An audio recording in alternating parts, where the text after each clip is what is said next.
Assalamualaikum warahmatullahi wabarakatuh. Waalaikumsalam warahmatullahi wabarakatuh. Innal hamdalillah nahmaduhu wa nasta'inuhu wa nastaghfiruh wa na'udzu billahi min syururi anfusina wa min sayyiati a'malina. May yahdihillahu fala mudhillalah wa may yudlilhu fala hadiyalah. Ashhadu an la ilaha illallah wahdahu la syarikalah wa ashhadu anna Muhammadan abduhu wa rasuluh. Ya ayyuhalladzina amanu taqullaha haqqa tuqatih wa la tamutunna illa wa antum muslimun.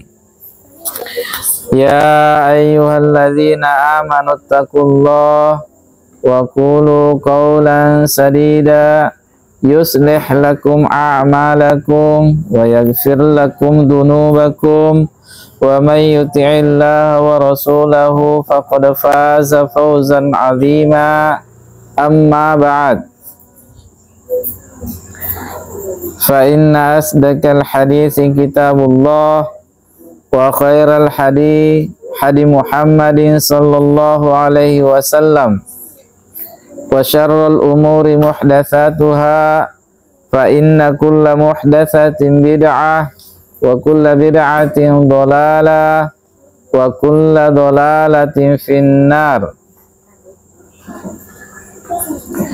Alhamdulillah, segala puja dan puji hanyalah milik Allah Azza wa Jal yang senantiasa mencurahkan kepada kita seluruhnya berbagai macam nikmat demi nikmatnya, yang senantiasa mencurahkan kepada kita seluruhnya rahmat dan kasih sayangnya, sehingga di malam hari yang indah ini kembali Allah Subhanahu wa taala mempertemukan kita di tempat ini, di mana kita berusaha untuk mencari ridhonya. Kita mempelajari agama yang Allah Subhanahu wa taala ridhoi dengan harapan semoga Allah Subhanahu wa taala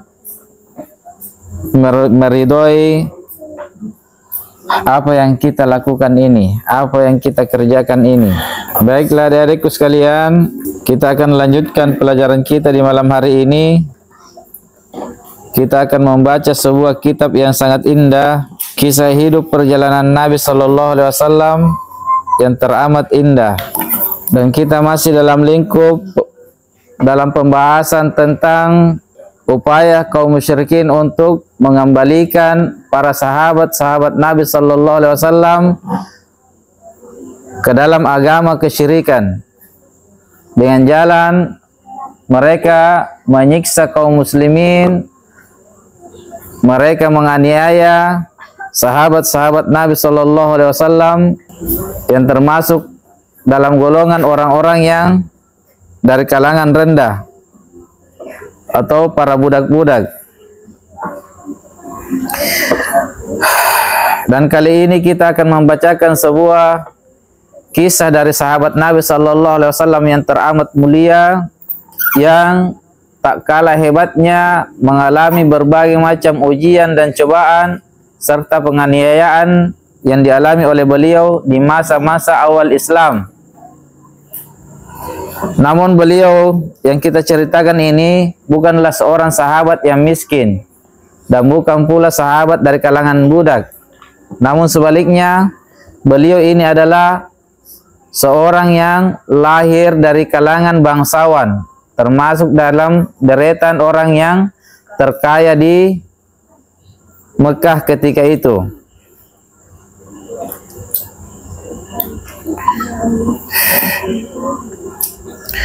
Adik-adikku sekalian, ketahuilah bahwa masa muda atau masa remaja itu adalah saat-saat orang mulai mengenal dan merasakan manisnya dunia. Jadi ketika orang baru masuk usia muda, masa-masa remaja, saat-saat itu seseorang baru mengenal tentang keindahan-keindahan dunia. Sehingga manusia ketika itu dia lebih senang atau lebih fokus memperhatikan apa yang ingin dia nikmati ketika itu. Jarang sekali para pemuda itu berpikir tentang kematian. Hampir-hampir tidak ada pemuda yang sering merenungkan tentang perkara kematian, karena mereka ketika itu masihlah menganggap usia mereka masih jauh. Bahkan kebanyakan pemuda-pemuda itu menganggap hidupnya masih sangat lama. Sehingga yang mereka perhatikan hanyalah kenikmatan-kenikmatan duniawi. Apalagi kalau dia memiliki orang tua yang berkecukupan. Dia memiliki orang tua yang bisa memfasilitasi segala apa yang dia butuhkan. Maka dia pun akan semakin menjadi-jadi. Berbeda halnya para pemuda di zaman Nabi Sallallahu Alaihi Wasallam. Para sahabat-sahabat Nabi Sallallahu Alaihi Wasallam ada di antara mereka yang masuk Islam di saat usia mereka masih muda, dan ada juga yang di saat usia sudah tua. Namun sahabat-sahabat Nabi Sallallahu Alaihi Wasallam, bagaimanapun usianya, baik dia usia anak-anak, dia usia muda, ataupun di usia tua, mereka sudah mulai berpikir dewasa ketika itu. Mereka sudah mulai merenungkan tentang perkara-perkara yang akan terjadi setelah mereka meninggalkan dunia ini. Yang akan kita ceritakan di sini adalah sahabat Mus'ab bin Umair, yang ketika masuk Islamnya dia masih berusia muda belia ketika itu. Al-Barra bin Azib ketika pertama kali melihat Mus'ab bin Umair ini tiba di Madinah, maka beliau pun berkata, dia adalah seorang laki-laki yang aku belum pernah melihat orang yang semisal dirinya. Seorang laki-laki yang dari kalangan penduduk surga.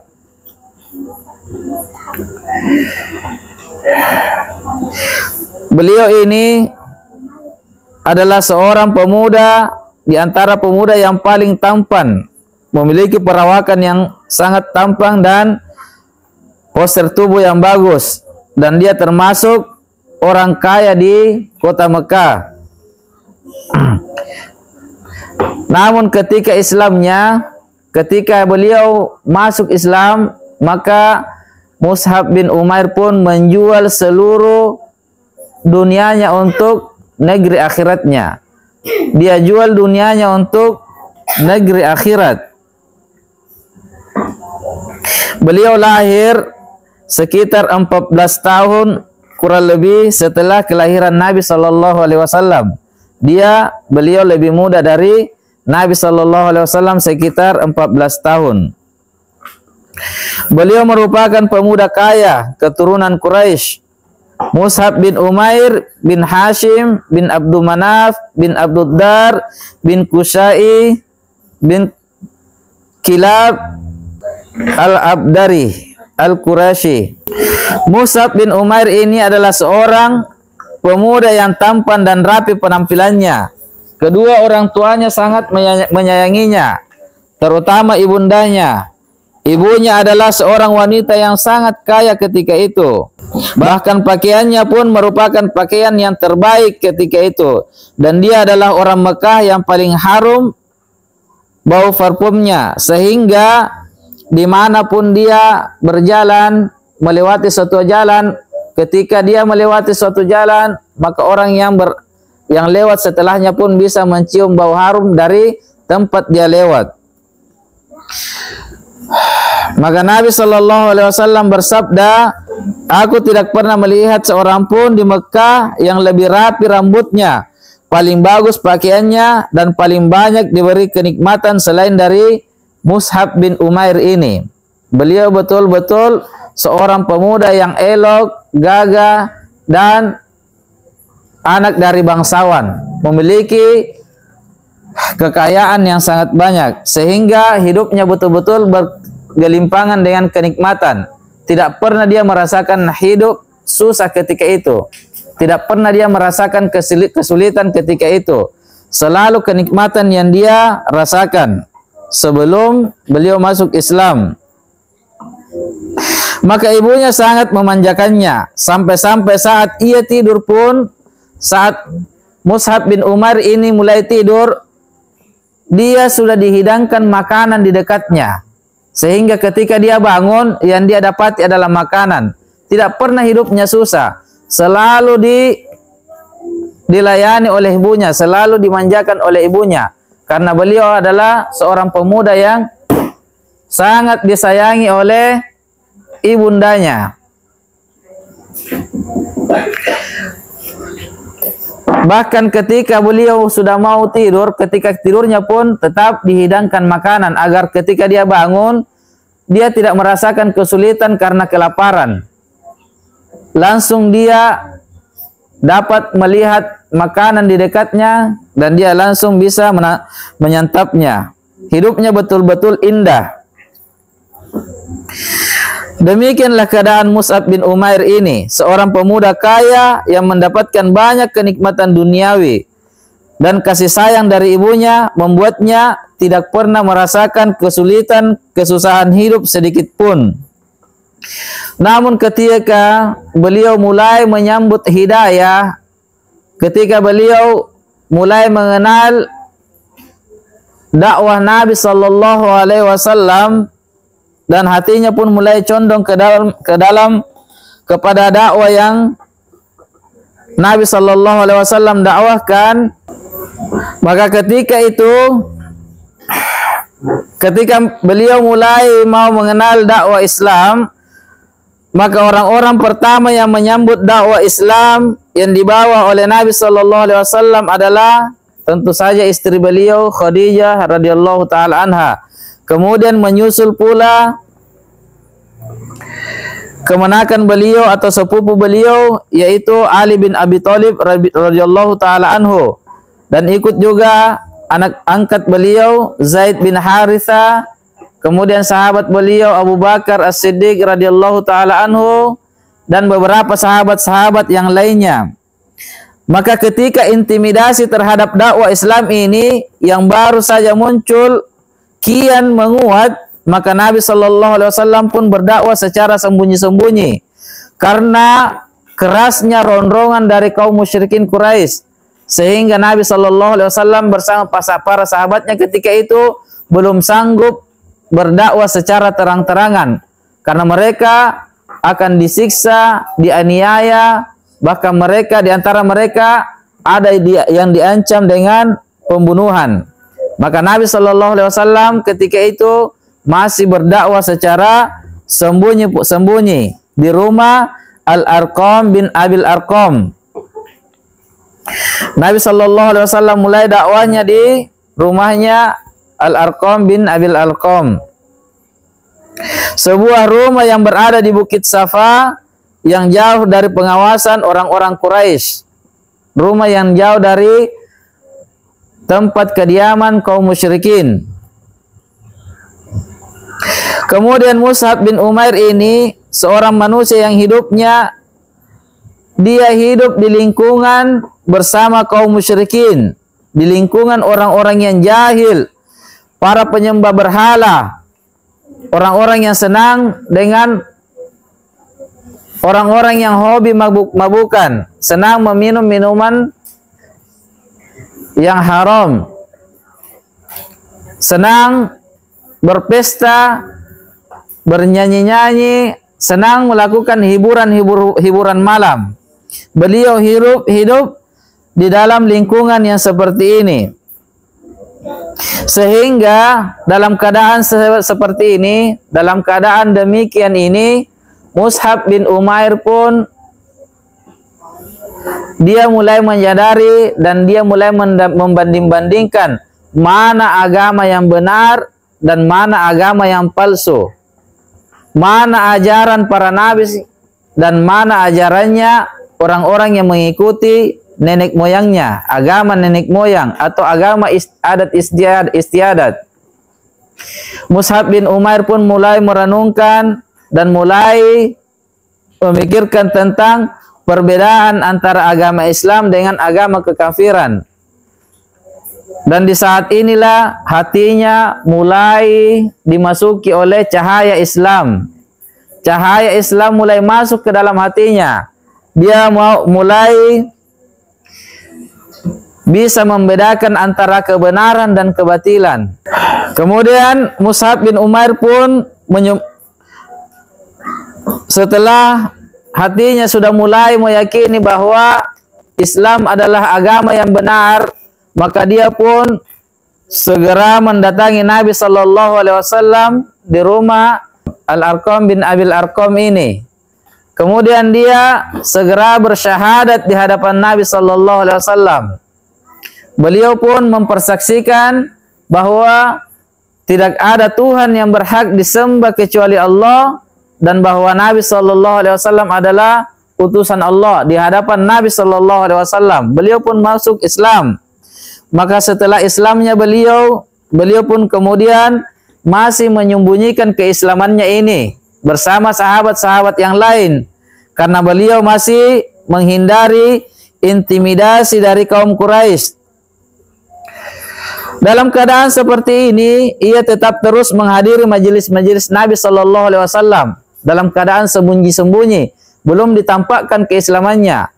Beliau terus menghadiri majelis-majelisnya Nabi Sallallahu Alaihi Wasallam guna untuk menambah ilmunya, ilmu tentang Islam. Beliau pun gemar menuntut ilmu kepada Nabi Sallallahu Alaihi Wasallam untuk dia bisa mengenal agama Allah Subhanahu Wa Taala ini. Hingga pada akhirnya beliau pun menjadi sahabat-sahabat Nabi Sallallahu Alaihi Wasallam yang banyak ilmunya, yang betul-betul memiliki ilmu yang sangat luas tentang Islam, yang pada akhirnya beliaulah yang menjadi sebab Madinah itu menjadi negeri tempat tujuan hijrahnya Nabi Sallallahu Alaihi Wasallam. Beliaulah orang yang pertama yang diutus ke negeri Madinah untuk menyampaikan dakwah Islam ini, karena luasnya ilmunya, karena keilmuan beliau. Kemudian pada suatu hari Utsmani bin Talha melihat Mus'ab bin Umair sedang beribadah kepada Allah Subhanahu wa taala. Suatu hari beliau dilihat dalam keadaan beliau mengerjakan solat. Maka Utsmani pun segera melaporkan kepada ibunda beliau. Beliau pun dilaporkan tentang apa yang dilakukannya, bahwa Mus'ab bin Umair ini telah keluar dari agama nenek moyangnya dan dia telah memeluk Islam, agamanya Nabi Muhammad sallallahu alaihi wasallam. Maka ketika ibundanya mendengar perkara ini, ketika ibundanya mendengar bahwa anak yang paling dia sayangi, anak yang paling dia manjakan, anak yang paling dia utamakan, dia telah kufur dari agama nenek moyangnya.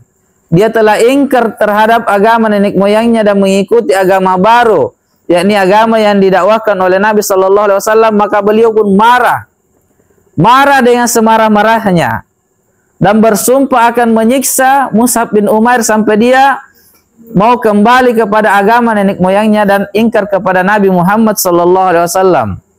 Beliau pun sangat murka, beliau pun sangat kecewa terhadap anak yang paling disayang-sayangnya ini. Maka ibundanya pun bersumpah bahwa ia tidak akan makan dan minum serta terus berdiri tanpa naung, baik di siang maupun di malam hari, baik di dalam keadaan kedinginan maupun kepanasan, sampai Mus'ab bin Umair ini meninggalkan agamanya. Maka ketika saudaranya Mus'ab bin Umair ini mendengarkan sumpah ibunya ini, maka dia pun berkata kepada ibundanya, biarkan saja Mus'ab bin Umair itu, siksa saja dia, jangan diberi makan, biarkan saja dia berada dalam kelaparan.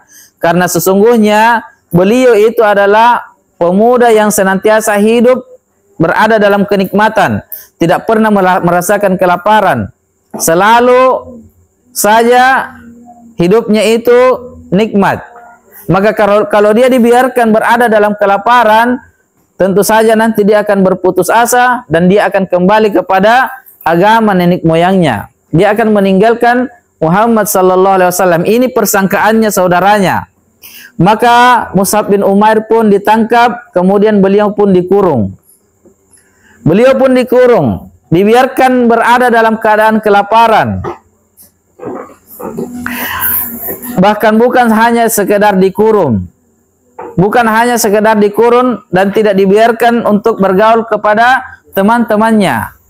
Beliau pun semakin hari semakin berat siksaan yang dia alami. Beliau pun mulai disiksa secara fisik. Beliau pun mulai merasakan siksaan yang dilakukan oleh keluarganya. Maka hari demi hari siksaan yang dialami Mus'ab bin Umair kian bertambah.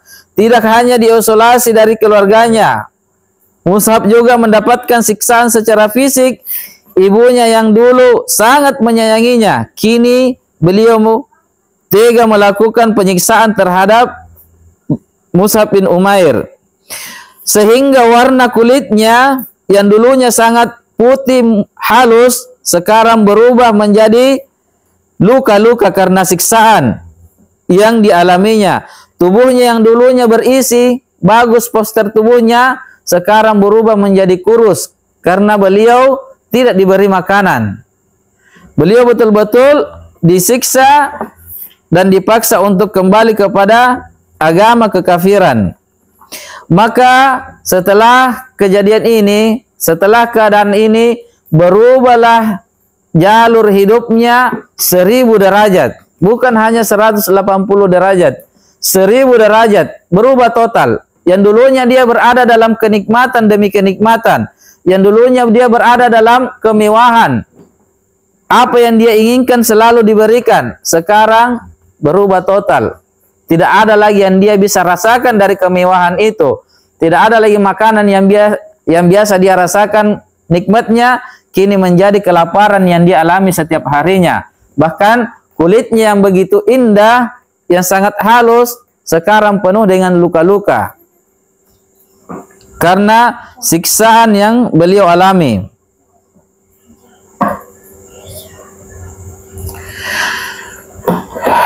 Maka berubahlah kehidupan para pemuda ini. Pemuda yang dulunya kaya raya, sekarang tidak lagi memiliki fasilitas kelas yang ia nikmati. Pakaian, makanan, dan minumannya semuanya berubah. Maka Ali bin Abi Thalib radhiyallahu taala anhu berkata, suatu hari kami duduk bersama Nabi sallallahu alaihi wasallam di sebuah masjid. Lalu muncullah Mus'ab bin Umair dengan mengenakan kain burda yang kasar dan memiliki tambalan. Coba lihat adik-adikku sekalian, yang dulunya sebelum mengenal Islam, pakaiannya adalah pakaian yang paling mewah, pakaian yang paling indah di antara para pemuda, pakaian yang sangat halus, pakaian yang sangat nikmat dipakai. Namun sekarang setelah dia mengenal Islam, pakaiannya berubah menjadi pakaian yang sangat kasar dan ditambal-tambal. Maka ketika itu, ketika Nabi Shallallahu Alaihi Wasallam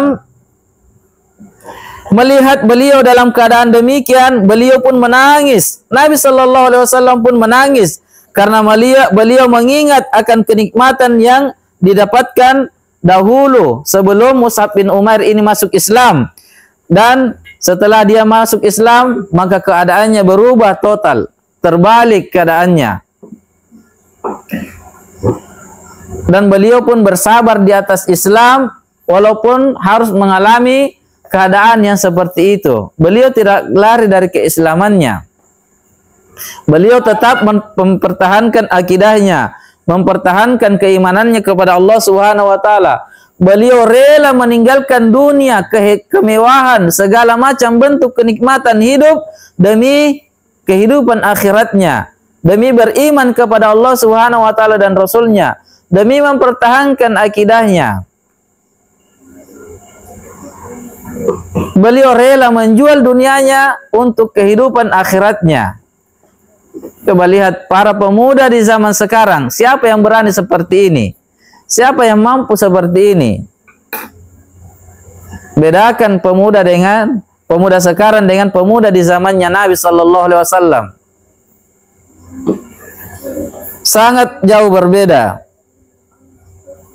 Kemudian sampai-sampai Nabi sallallahu alaihi wasallam pun menangis melihat kondisinya. Beliau menangis karena Nabi sallallahu alaihi wasallam menyaksikan keadaannya sebelum Islam begitu mewah hidupnya, begitu nikmat hidupnya. Apa yang diinginkannya selalu diberikan. Tidak pernah perutnya kosong dari makanan. Dan tidak pernah dia merasakan kesulitan hidup. Maka setelah Islamnya berubah total. Terbalik keadaannya. Maka Nabi sallallahu alaihi wasallam pun menangis mengingat perkaranya, mengingat kejadian ini. Lalu kemudian Zubair bin Al-Awwam mengatakan, suatu ketika Nabi sallallahu alaihi wasallam sedang duduk-duduk dengan para sahabatnya di sebuah masjid atau di Masjid Quba. Lalu muncullah Mus'ab bin Umair dengan kain burda, jenis kain kasar yang tidak menutupi tubuhnya secara utuh. Orang-orang pun menunduk saat melihatnya. Lalu ia pun mendekat dan mengucapkan salam kepada kaum muslimin. Mereka pun menjawab salamnya. Lalu Nabi sallallahu alaihi wasallam memuji dan mengatakan hal yang baik tentangnya. Dan beliau bersabda, sungguh aku melihat Mus'ab bin Umair tak kalah bersama kedua orang tuanya di Mekah, keduanya memuliakannya dan memberinya berbagai macam fasilitas kenikmatan dunia. Tidak ada pemuda-pemuda Quraisy yang semisal dengan dirinya. Setelah itu ia tinggalkan semua itu demi menggapai ridha Allah Subhanahu wa taala. Umair, sahabat Umair, Mus'ab bin Umair, beliau tinggalkan segala macam kemewahan dunia, kenikmatan dunia untuk dia bisa meraih ridha Allah Subhanahu wa taala, untuk dia bisa meraih cinta Allah Subhanahu wa taala, untuk dia bisa meraih surga Allah Subhanahu wa taala. Dan Sa'ad bin Abi Waqqas juga radhiyallahu taala anhu pernah berkata, dahulu saat bersama orang tuanya, Mus'ab bin Umair ini adalah pemuda Mekah yang paling harum baunya. Ketika ia mengalami apa yang kami alami, ketika beliau masuk Islam, maka beliau pun merasakan siksaan seperti apa yang kami alami, seperti siksaan yang kami alami. Ketika ia mengalami apa yang kami alami, yaitu berupa siksaan yang seperti dirasakan oleh para budak-budak kaum muslimin, maka keadaannya pun berubah.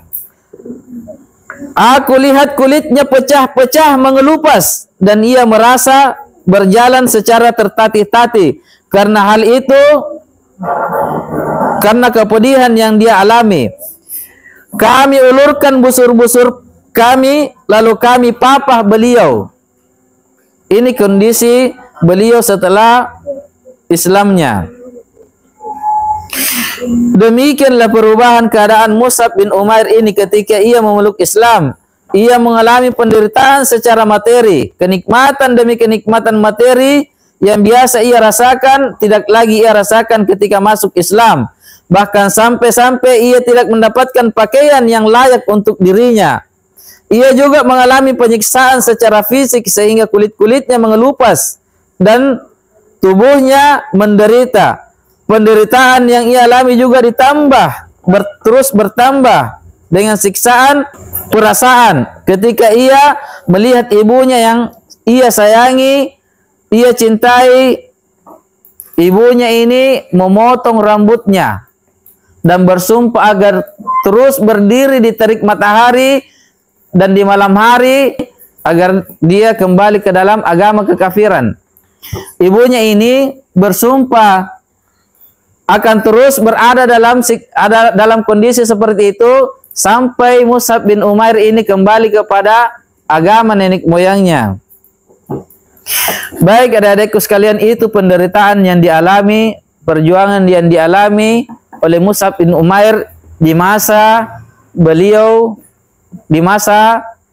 masih muda, ketika beliau masih berada di Mekah. Lalu apa jasa-jasanya Mus'ab bin Umair dalam Islam sehingga Mus'ab bin Umair ini menjadi sahabat-sahabat yang senantiasa dikenang oleh kaum muslimin? Apa jasa-jasanya dalam Islam? Apa pembelaannya dalam Islam? Baik adik-adikku sekalian, kita akan mulai menceritakan tentang jasa-jasa Mus'ab bin Umair dalam menegakkan agama Allah Subhanahu wa taala. Maka ketika Nabi SAW melihat tanda-tanda kecerdasan, tanda-tanda kebaikan pada Mus'ab bin Umair, maka Nabi SAW pun mulai mengutus beliau ini untuk mengemban dakwah ke negeri Madinah. Nabi SAW utus beliau untuk mendakwahi penduduk Madinah agar mereka mau memeluk agama Allah Subhanahu wa taala, agama yang akan membawa kepada keselamatan. Maka Mus'ab bin Umair adalah salah seorang sahabat Nabi SAW yang paling utama.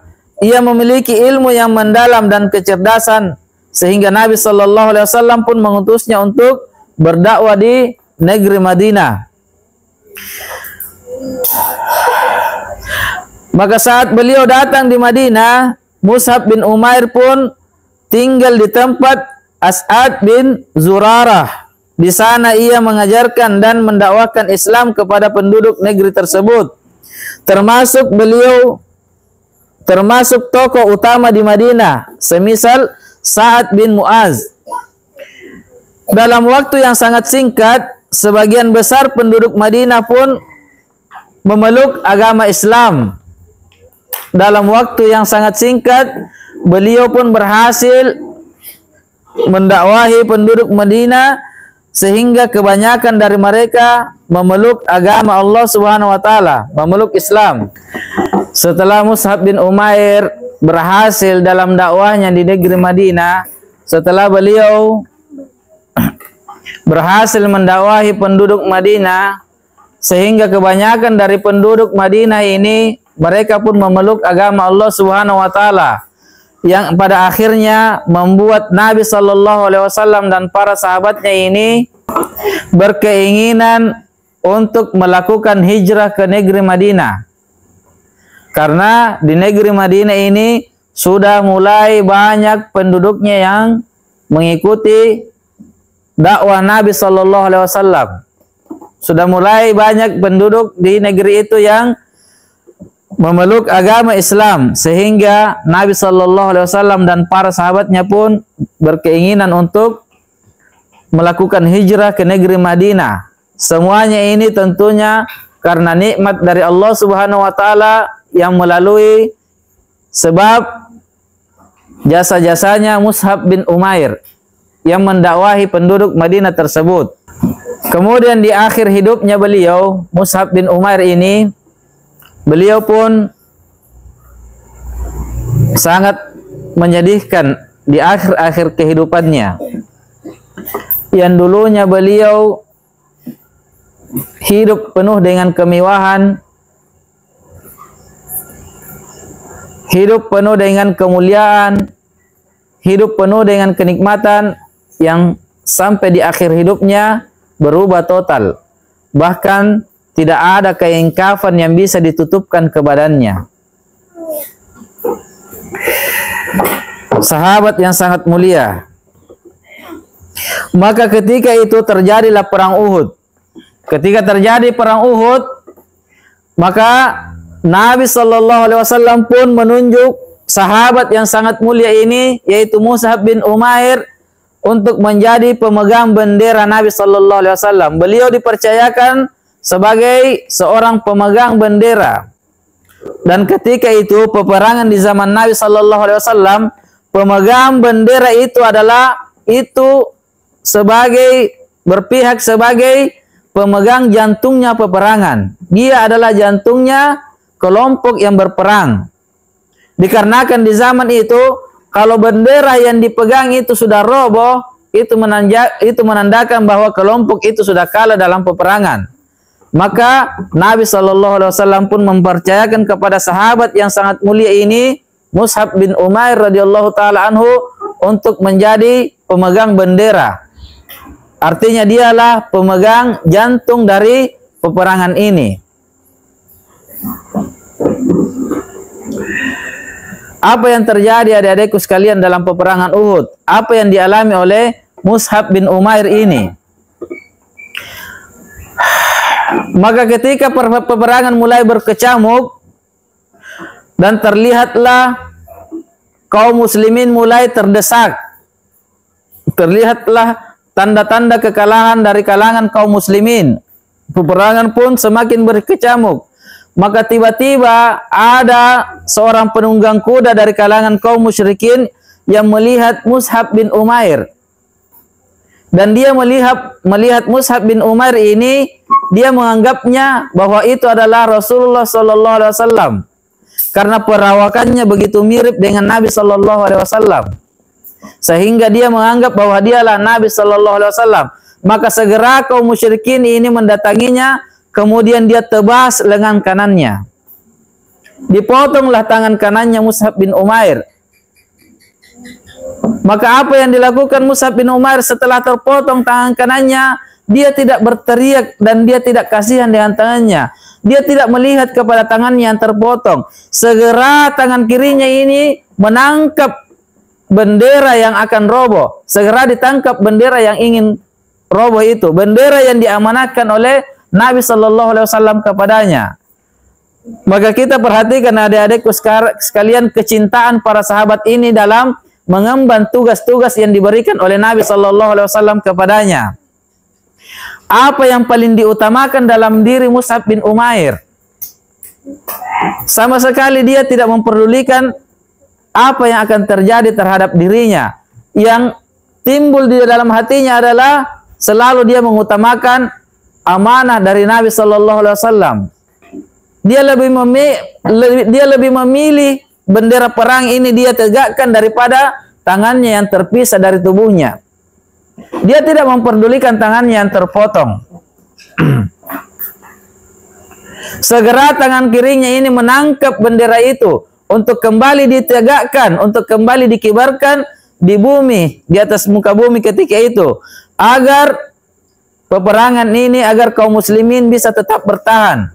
Karena kapan bendera ini roboh, itu menandakan kaum muslimin telah kalah dalam peperangan. Dia tetap pertahankan bendera Nabi Sallallahu Alaihi Wasallam karena ini adalah amanah yang diberikan kepadanya, amanah dari Nabi Sallallahu Alaihi Wasallam. Dan para sahabat Nabi Sallallahu Alaihi Wasallam itu, adik-adikku sekalian, mereka itu lebih mencintai Nabi Sallallahu Alaihi Wasallam daripada diri mereka. Mereka lebih mengutamakan perintah-perintah Nabi Sallallahu Alaihi Wasallam daripada yang selainnya. Hal ini terlihat dari berbagai kalimat-kalimat yang keluar dari para sahabat-sahabat Nabi Sallallahu Alaihi Wasallam. Sahabat-sahabat yang lain pun demikian. Pernah sahabat Nabi Sallallahu Alaihi Wasallam ketika beliau sedang disalib, kemudian badannya mulai dipotong-potong, lalu dikatakan kepadanya, inginkah engkau agar Muhammad Sallallahu Alaihi Wasallam menggantikan dirimu, lalu kamu bisa kembali kepada keluargamu bersenang-senang?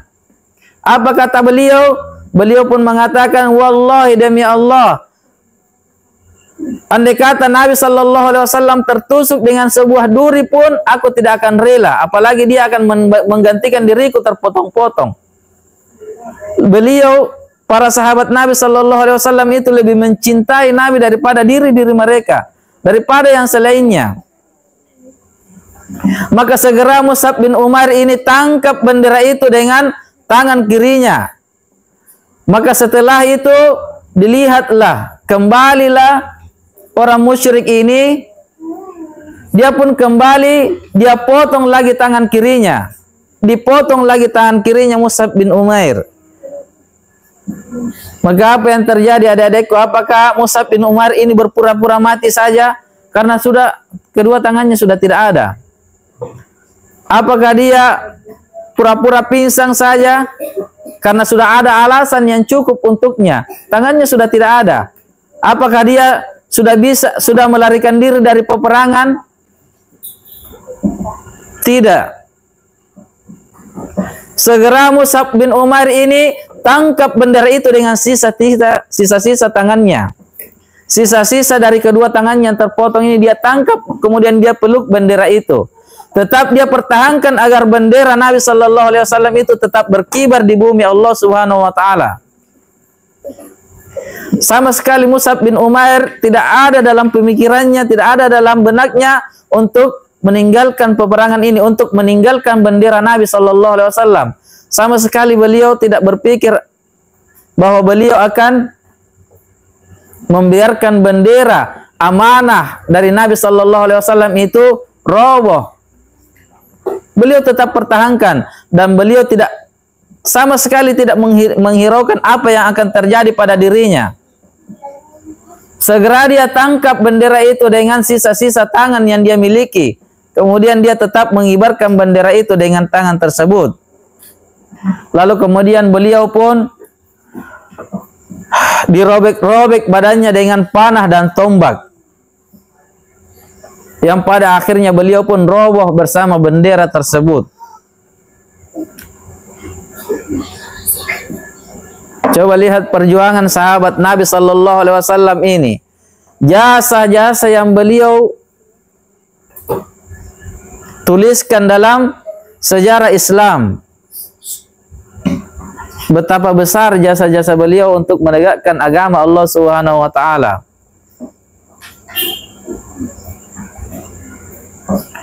Ini adalah pelajaran yang sangat berharga adik-adikku sekalian. Maka ketika setelah selesai peperangan, ketika peperangan sudah usai, Nabi Sallallahu Alaihi Wasallam pun berjalan mencari para sahabat-sahabat beliau yang telah gugur dalam peperangan tersebut, yang menjadi syahid dalam peperangan tersebut. Maka setelah beliau sampai kepada jasadnya Mus'ab bin Umair radhiyallahu taala anhu, maka beliau pun memerintahkan agar beliau dikafani, dan ketika itu sama sekali para sahabat tidak menemukan kain yang bisa menutupkan jasadnya, kecuali hanya sepotong kain yang apabila kain itu menutupi mukanya, kakinya akan kelihatan. Kalau kakinya ditutupi, maka mukanya akan kelihatan. Sedikit kain yang dulunya beliau hidup dalam kemewahan, hidup dalam penuh kenikmatan, kemudian berubah menjadi sebaliknya. Dan ketahuilah adik-adikku sekalian, kedudukan sahabat-sahabat Nabi Sallallahu Alaihi Wasallam, kedudukan seorang yang gugur di jalan Allah Subhanahu wa taala itu sangat mulia, sangat tinggi. Allah Subhanahu wa taala berfirman, dan janganlah kalian menyangka, janganlah kalian mengira bahwa orang-orang yang gugur di jalan Allah Subhanahu wa taala itu mati. Bahkan sebenarnya mereka itu hidup di sisi Allah Subhanahu wa taala dan tetap mendapatkan rezeki. Betapa mulianya sahabat-sahabat yang gugur di jalan Allah Subhanahu wa taala.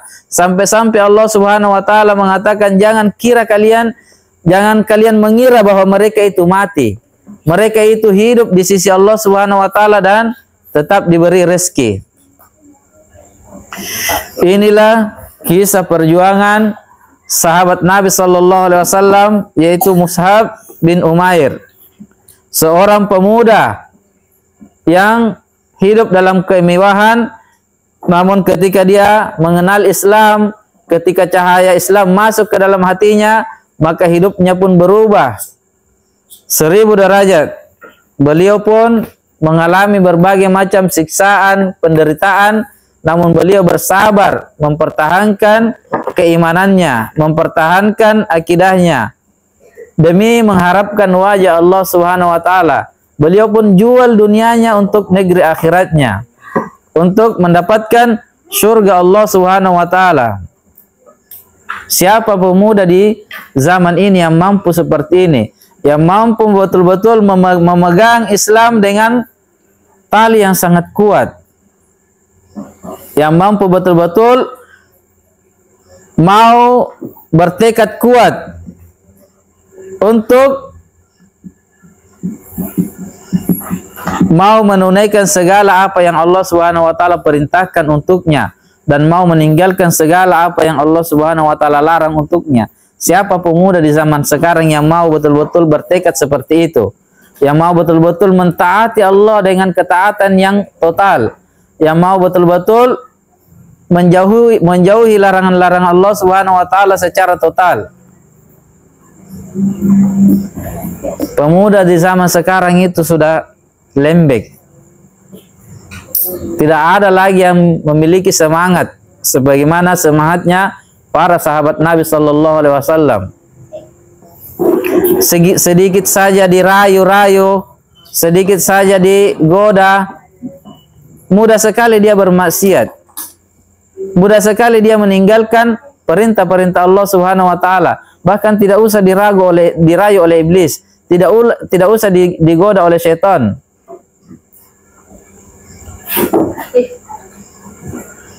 Dalam keadaan tidak digoda pun dia senang, dia sudah terjerumus ke dalam sebuah dosa demi dosa.